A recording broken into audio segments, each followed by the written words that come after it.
My customary question now: who are players to watch on Northwestern State? The leading scorer is their 6'8" post guy, Coleman. He's a good player. We were watching him yesterday against Stephen F. Austin, and he's averaging about 15, 16 points a game. Shoots at about 54% from the floor. Long. Just got a knack for scoring it. They run a lot of stuff through him. He can play in the low post or the high post, so he's a good player. They have two good guards. The Garrett kid, 6'5" kid, hit 3 threes yesterday. Reed, another good guard, good size. They have 6'8", 275 pounds, 5-man, and he'd been starting, but they started the Ginty kid. He spells his name Z-H-G-E-N-T-I. My English background says the Z and the H is silent, so I'm going to pronounce it Ginty. 6'9" kid, plays hard. Coach McConaughey's been there a long time, knows what he's doing, always feels a competitive, tough team, and we're looking forward to playing them. We'll go to Greg Bailey with KTRK. Greg, go ahead with your question for Coach, please.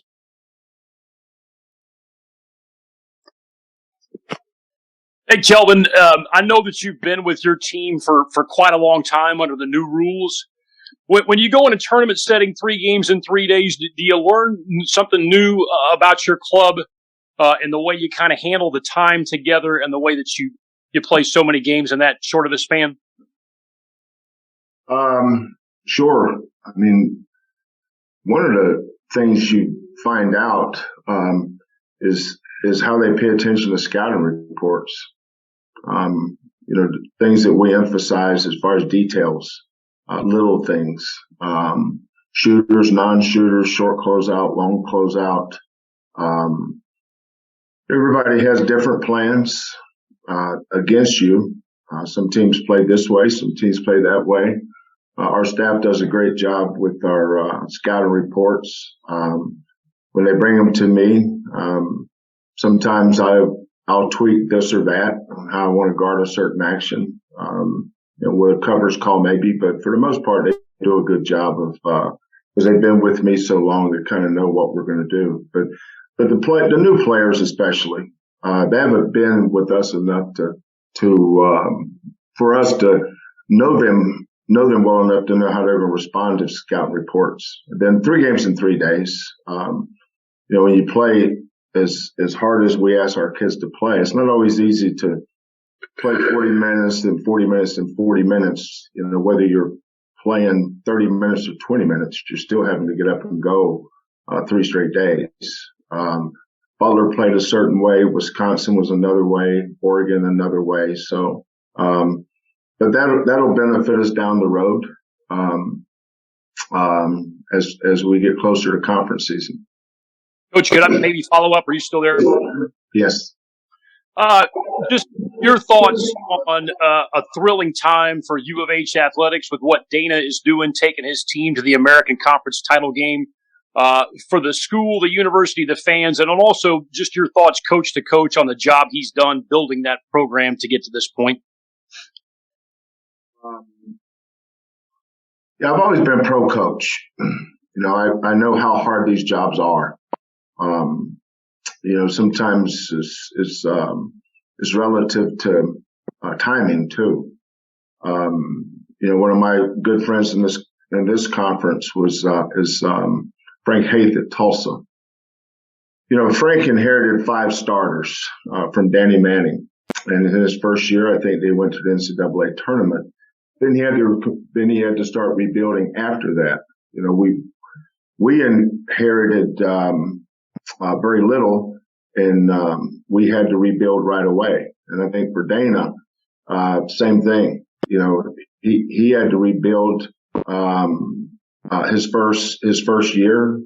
Second year was COVID, which really is I'm not sure how to explain anything that went on last year for any coach, any program, in any sport, gender. It was just a discombobulated, weird year. So now in his third year, you see what his plans were.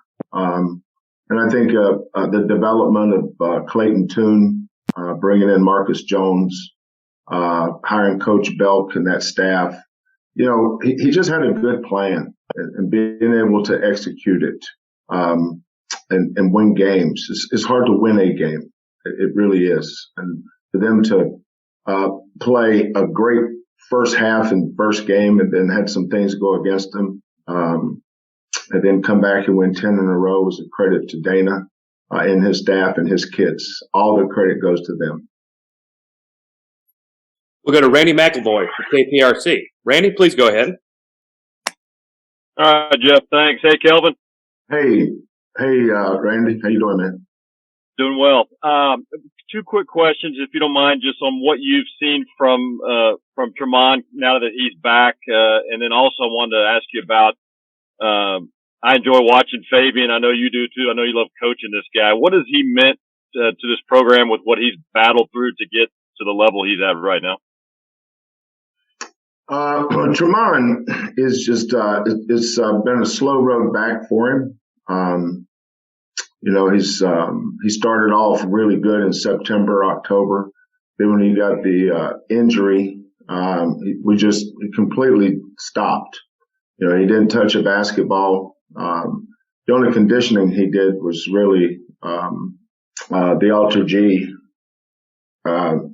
which is a anti-gravity treadmill that we put him on. Then couldn't lift, couldn't do anything. So, he left at about an 8 or a 9, and he came back at about a 4 or 5. And from there, he's kind of building himself back up. He had his best practice yesterday, actually. I thought he looked like Tramon yesterday. Now, that doesn't mean he's going to have a great game tomorrow night, but it gives me some confidence. I talk to these kids all the time.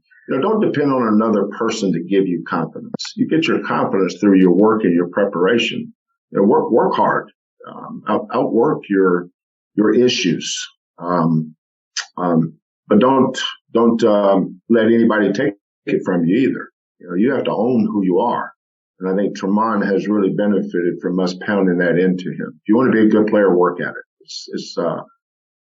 It really comes down to that. But with Tramon, Marcus and Kyler and Jamal, Taze, and every year you've got a different group of kids that you're working with.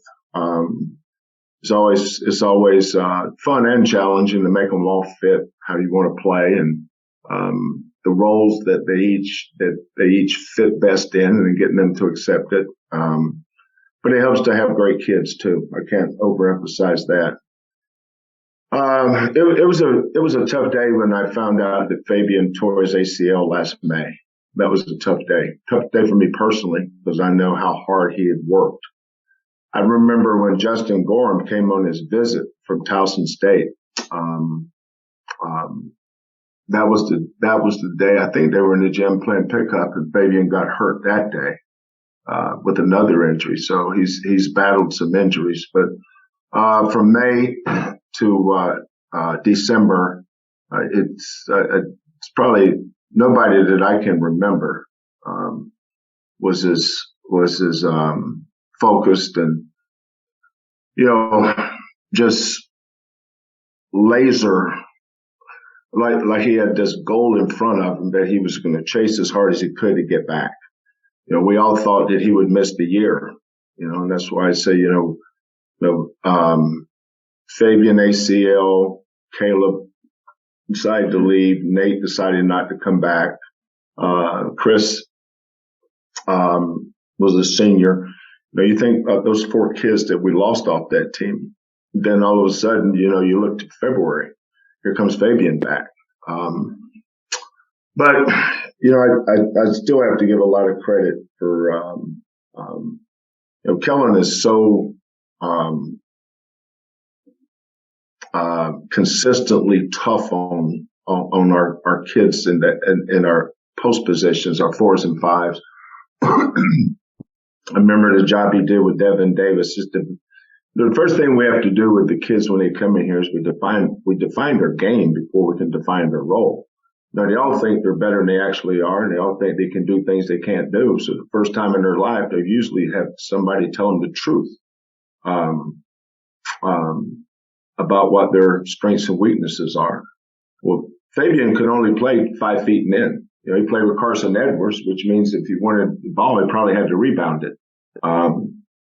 So he was a center. One of the things that helped Fabian, though, is he played for Coach Martinez at Atascocita High School, who was an outstanding high school coach. That really helped Fabian. So coming here, he had to learn how to play facing the basket. He had to develop a jump shot. He couldn't shoot 10 feet out. He couldn't, much less 15 feet out. Inconsistent free throw shooter, good low post player. But just work. You know, we knew that one of the things that would really motivate him was to develop his 3-point shot, but it had to be done in increments. We had to get him a 10-foot shot first, and then a 15-foot shot, and then, you know, get inside the top of the key. And then once we got him behind the 3-point line and his form, his technique didn't change, that gave him a chance to be pretty good at making those shots. Because a lot of guys can shoot them. So, Coach, I can shoot threes. Sure, you can. You know, I know a lot of people can shoot threes, but very few people can make them. And so, Kelvin just did a great job of staying consistent every day after practice, before practice, in the mornings, whenever. Putting Fabian through drills. I'm not talking about drills that people put you in the summer. We're talking about drills that are game appropriate, which is what we do. So just to see how far he's come.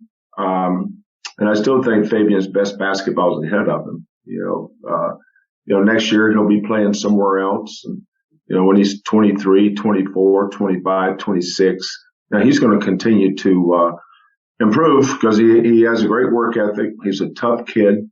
And he's very coachable.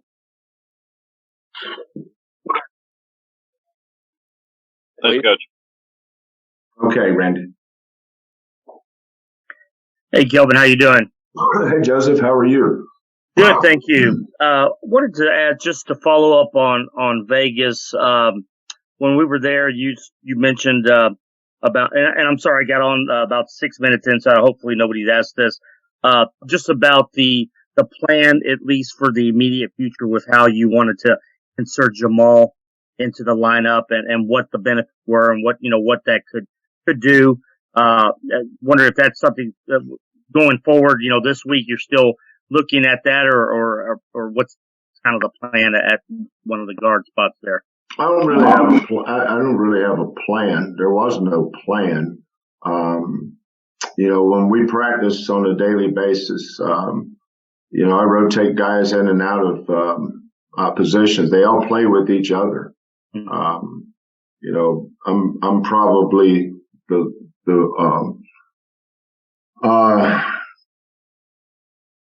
one of the coaches that's least worried about who starts and who doesn't.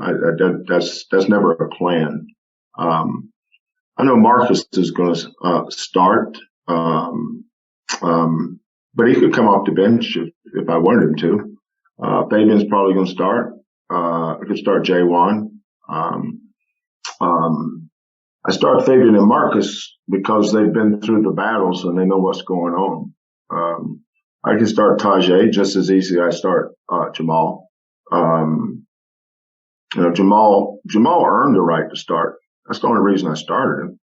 If he wasn't a hard worker in practice and showing growth, I wouldn't start him. So there's not some big picture plan. All of our guys kind of fit pretty good together. I didn't like the way some of our new guys approached the Wisconsin game, and so that was a learning experience for me. When you're that young early in the season, you're putting guys out there in spots that have been manned by Rob Gray and Corey Davis and Armani Brooks and Damian Dotson Galen, those guys. We have standards here. You don't play those standards, there's going to be repercussions or consequences. And sometimes I've never been afraid of that bench, man. That bench is great motivator. But it's just like everything else, it's a choice. You have a choice, do it the way we ask you to do it. Now you have a choice to do it that way or do it another way.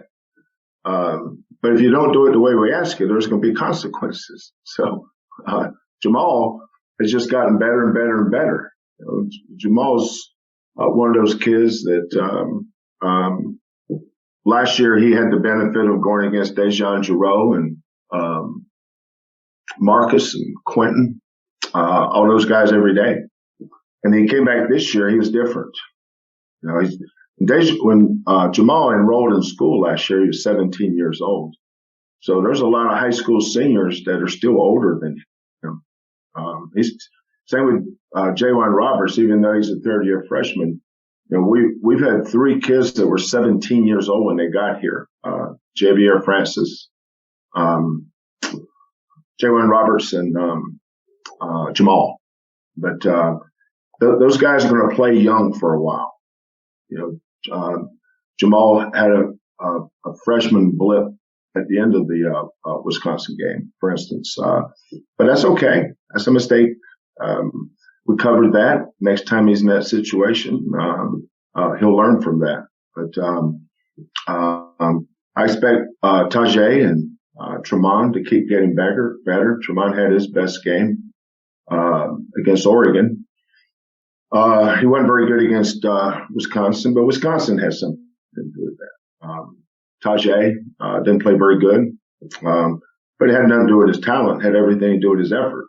So that's why I put Jamal in there. And we'll see. Practice. We got back. These days get kind of mumbled with me. Today is Monday, so Thanksgiving was Thursday. We didn't practice Thursday. We came in Friday, Saturday, Sunday, Monday. I evaluate our team every day. Our standards for how you practice will determine how much you play. Reggie's had that hand bandaged up, and he kind of, at his position, he's gotten it bumped, a few times. Is everything good on that, or is that something that y'all are keeping an eye on? No, it's not good, but it doesn't need surgery. It's just painful, Joseph. It's he got it banged yesterday. The only way that thing is not gonna hurt him is if we just hold him out. And you got a better chance of staying on top of one of those big old Brahma bulls for 10 seconds than holding Reggie out. He's not gonna sit out. But we have a lot of interchangeable parts up front. Josh Carlton continues to improve. We could play J1 and Fabian together. I've got 4 good post guys up front that are all interchangeable. So we're not dependent on one guy necessarily. Thank you, Joseph. We'll go to Mark Berman, Fox 26. Mark, go ahead, please, sir. Hey, Kelvin, how much does the fact the last 2 weeks you played good programs like Virginia, Butler, Wisconsin, Oregon, and had success help you going forward as you mold this team with your culture and everything that you do? Well, I think it gives our kids confidence that if we practice the right way, prepare the right way, and play the right way, then we can be good enough to compete. Especially for the new guys. I don't know what it would do for Fabian and Marcus. They've won a lot here in their time here, but the new guys haven't. Kyler has, but not with us. Taze and Josh have won a lot of games somewhere else, but they didn't know how this program works, and our offensive schemes, our defensive system, our rebounding. things that we value, how they equate to winning. But if you play Virginia and do things the right way, like we did, and compete and play hard, then you can have success. And that's instant feedback. And same thing with it's like the second half against Wisconsin. Wisconsin's a good team. We're plus 18. Had every chance to win that game. But we lose by 2. And then the next day you win by 28 or 30, whatever it was, against Oregon. So it's I wanted to front load the schedule though. That's not an accident. There's a reason why I do the scheduling. I wanted to front load this schedule. Usually the easiest part of your schedule, a lot of coaches will put first. Tony and I had talked about the Virginia game being in mid-December, I think. And we brought up early November. That'd be good for us. As far as preparation, second game of the year you're playing, or third game of the year, whatever it was. Your second game you're playing Rice. Hofstra. Everybody found out how good they were after the game. We knew how good they were before the game. I know how good Cooks was. Everybody said, well, they didn't have this kid. Well, they didn't have Cooks last year either, and they added him in. But Hofstra, Rice, Virginia, then you take off and play Butler, Wisconsin, Oregon. I know I'm missing somebody in there. How many games have we played? 5 or 6? 6, right? So, it's just a good test. I think it helps your practices leading up to the start of the season to play good teams. And then it gives you credibility and validates the work you're putting in. You get instant feedback. Thank you, Mark. We got time for a couple more questions. We'll go to Dayon Dunlap, please. Dayon, go ahead. How's it going, Coach Sampson? What do you say, Dayon? Just speaking strictly on development and confidence, where did you gauge the confidence of Jamal Shead and the confidence you have in him, and also his development? You talk about developing players. You said how he was different from last year coming into this year, and then his development throughout this season. Well, let's go back even further, Dayon. We didn't select these kids' names out of hats. I didn't run down to the mall and just start passing scholarships out to every short kid I saw. So you look like a point guard. Why don't you take this one? We evaluated him. It's always I'm amazed when people said that I know a certain kid was that good. I just want to stare at him. It's like asking you if did you know one of your children were that smart? Well, of course you do. It's your child. Well, we recruited Jamal. We recruited him to be a starting point guard. At some point, did I think it would be last year? No. I didn't think he could beat out Dejan last year. Did I think he could be this year? Possibly. It just depends on how the team fit with the players that we could put on the floor they could defend. We don't recruit great defenders. We don't recruit guys that are good defensive players. Matter of fact, most of the guys I recruit are bad defensive players. If you could have seen Rob Gray and Armani Brooks play defense in high school, if you recruit them strictly on defense, you wouldn't recruit either one of those guys.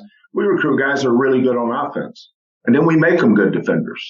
We get them to believe in something that they didn't think they could do themselves. So coaches don't recruit from a defensive perspective. You recruit from an offensive perspective. And then you have a system and you teach them and hold them accountable and demand all that stuff. Jamal, sometimes the worst defenders are the guys that has the most steals because they're gamblers. Gamblers are usually bad defenders. It's like guys that block a lot of shots. A lot of times guys block a lot of shots and they're bad defenders because they try to block every shot and they're leaving their man to go block a shot. There's nobody to block him out if you don't get it. So don't ever judge a defensive by stats. You judge a defender by how well they fit into a system. And we we explain our system, we show it, and then we teach it, and then we teach it, and we teach it, and we teach it, and we teach it. And over time, they get good at it. But Jamal is a smart kid. I think that's his greatest attribute. He's very athletic and he's very smart. I didn't think he had very consistent effort. I could go down a laundry list of things I didn't think he was very good at last year. But he's improved in all those areas this year. And I think that's a credit to the young man. And Coach Quanis. Coach Quanis does a good job pre and post practice and holding those out. That's the thing I love about my staff is Kellen played for me for 3 years and has watched me for 30 some years. Quanis played for me and knows exactly what the point guard position entails. Quanis was a starting point guard on a Final Four team and an Elite Eight team. Hollis, same way. Anthony Goldwire knew me from when we coached with the Milwaukee Bucks together. So they're able to help these kids when I'm not around them. So there's always constant development and constant help. But Jamal, I think, will continue to get better because he has a great attitude and he's developed a good work ethic. He didn't have a good work ethic when he got here. He does now.